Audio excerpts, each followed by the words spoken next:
Juste avant de commencer la vidéo, n'hésitez pas à vous abonner, à liker et bien sûr à déclencher la petite cloche de notification. Vous pouvez me retrouver sur la plateforme Odyssée avec toutes mes vidéos et bien sûr gratuitement tout en cumulant du Libri sur la plateforme Odyssée. Allez, c'est parti. Hello la team, bienvenue sur ma chaîne. On va parler de l'annonce officielle de Binance concernant le burn de Terra Luna. C'est officiel, ça a été annoncé à 15 heures. Donc la communauté Terra, en même temps, je vous explique, je lis et je vous explique ce qu'ils disent. La communauté Terra a adopté la proposition 3568 et la 4159 qui introduiront une réduction d'impôt d'1,2% pour chaque transaction en chaîne sur la LUNC et bien sûr sur l'USTC sur le réseau de Terra classique. Binance examine et modifiera le montant du retrait minimum et bien sûr le montant de retrait maximum sur les frais de retrait pour l'UNC et l'USTC via le réseau Terra classique. Conformément à la gouvernance de Terra, ces propositions sont créées pour faire passer le paramètre fiscal de sa valeur actuelle de 0 à 0,012, en gros 1,2%. La taxe sera appliquée sur toutes les monnaies Terra actuellement disponibles sur la chaîne, y compris l'UNC et l'USTC. En gros, la réduction d'impôt devrait être mise en place à partir du 20 septembre à la hauteur du bloc Terra classique de 9 475 200 après la soumission de la proposition. Une fois la brûlure fiscale en vigueur, les dépôts et les retraits de l'UNC et l'USTC via le réseau Terra classique seront affectés de manière suivante. Le dépôt. Les transactions seront taxées par le réseau Terra classique avant qu'elles n'atteignent Binance. Le solde sera crédité sur le compte Binance après la déduction fiscale d'1,2% par le réseau. Et bien sûr, les retraits, les utilisateurs recevront le montant de retrait moins les frais de retrait facturés par Binance et la déduction fiscale d'1,2% par le réseau. Et bien sûr, le trading en comptant et les marges concernant l'UNC et l'USTC, ainsi que tous les services pertinents de Binance Earn ou encore Binance Stacking ou Binance Saving ne seront pas affectés par cette brûlure fiscale. Donc en gros, sur chaque dépôt que vous faites sur Binance, quand vous achetez du LUNC, vous serez prélevé d'1,2%. Et bien sûr, à la vente, pareil, quand vous retirez votre argent, vous serez taxé d'1,2%. Et bien sûr, cette taxe se fera via la blockchain Terra. En gros, je sais pourquoi Binance ne veut pas réellement faire cela. C'est une question de fiscalité, sachant que Binance a été régulé récemment par la PSAN. Et point de vue juridique, ça pourrait être en défaveur de leur plateforme. C'est tout simplement ça.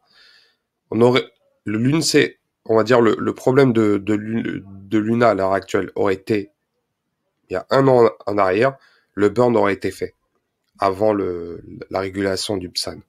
Et bien sûr, il y a eu le mouvement qu'il y a eu sur Lens.coin, si vous regardez le wallet hot wallet de Binance, il y a eu un mouvement concernant le retrait. Là, on peut voir un gros mouvement qui a été retiré. Bien sûr, ça a été surveillé par Terra Rebel et carrément CryptoCat, un des membres de Terra Rebel. Il y en a qui disent qu'il fait partie de Terra Rebel. Et il a dit en gros, on vous surveille de vos faits et gestes indirectement. On vous surveille de très près. Binance, CZ, concernant ça, directement, c'est pas des menaces, mais il leur fait comprendre que ce que vous faites, c'est un peu, des mouvements d'argent énormément pour éviter la tax burn. Donc, ils ont annoncé cette tax burn juste après, bien sûr, avoir retiré leur wallet avant la taxe, pour vous dire que Binance n'est pas des côtés de Terra. C'est vraiment assez dingue. Bon, après, c'est une question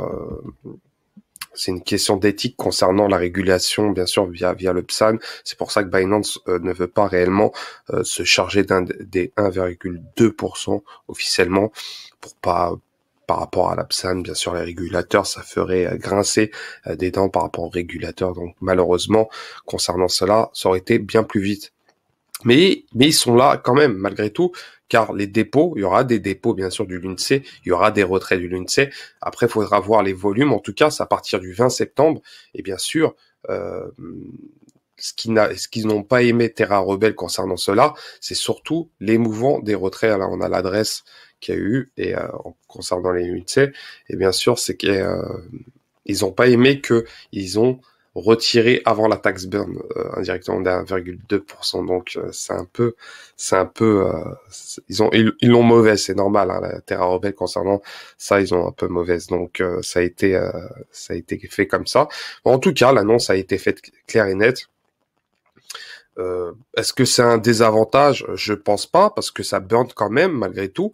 Et bien sûr, il y a des blockchains qui sont là. On peut voir que ça burn quoi qu'il arrive. Hein. Il y a MEXC qui burn, et bien sûr, il y a KuCoin qui va s'y mettre d'ici peu de temps. Et bien sûr, il y a d'autres plateformes d'exchange qui profiteront de prendre une part du marché de Binance, ce qui pourrait faire énormément de mal à la plateforme Binance, car la régulation a des bons côtés, mais a des très très mauvais côtés concernant cela, sachant que dans la crypto-monnaie, le côté anarchiste est impartial. Donc les gars, quand ils vont décider de boycotter Binance, ça va être réellement dur pour eux. En tout cas, voilà, on peut voir que le volume a réellement baissé. On a 2 milliards, et bien sûr, sûrement ça va continuer. Bien sûr, concernant KuCoin, on peut voir que c'est 300 millions, et peu importe, hein, qui arrive, on continue dans le chemin du burn. Et bien sûr, à l'heure actuelle, si on prend ça pump, voilà, tout simplement, ça reprend. On a connu un beau dump. Bon, l'annonce a été faite. Si on va sur YouTube, vous allez taper CryptoCat, vous allez tomber sur sa chaîne, et bon, c'est en anglais, mais on peut voir que voilà, les gars, ils sont très déterminés, ils sont prêts à aller jusqu'au bout de leur projet, et c'est extraordinaire, hein, c'est vraiment une très très belle communauté, hein, le l'UNC, et je trouve que voilà, hein, ça, faut être patient. Il y en a qui veulent du x10, du x100 d'un coup. Ça ne se fait pas du jour au lendemain, en tout cas, mais ça promet. Et bien sûr, le projet Terra, hein, c'est une blockchain. Il y a des fondamentaux derrière tout ça. Et bien sûr, quand l'UST sera repeg, là, on pourra parler réellement d'un retour de Terra qui sera au top du top. Mais en tout cas, cette annonce de Binance n'est pas réellement négative. Il y a beaucoup de fodeurs qui disent que le Terra va s'écrouler. Moi, je ne pense pas. Sûrement, il y aura une correction à vos risques et périls de faire des mouvements trading. Moi, en tout cas, je hold, quoi qu'il arrive. On verra comment ça va se passer. Et bien sûr, sur le long terme, je pense que Terra sera très, très bullish. Donc voilà, concernant l'annonce de Binance, hein, je mettrai vous l'avez directement sur mon Twitter, et bien sûr, vous pouvez suivre directement sur Twitter et vous abonner, bien sûr. Donc, n'hésitez pas à commenter, liker, à vous abonner. Et bien sûr, je vous dis à tout à l'heure concernant les news crypto pour savoir ce que les autres cryptos ont fait, parce qu'il y a énormément de mouvements qu'il y a eu. Hein. Il y a eu le TC, bien sûr, il y a d'autres cryptos comme le Shiba, des annonces du Shiba très intéressantes. Et bien sûr, le Bitcoin, l'Ethereum et la plupart des tops du top 20 exactement. Et voilà. Allez, à tout à l'heure. Ciao, ciao.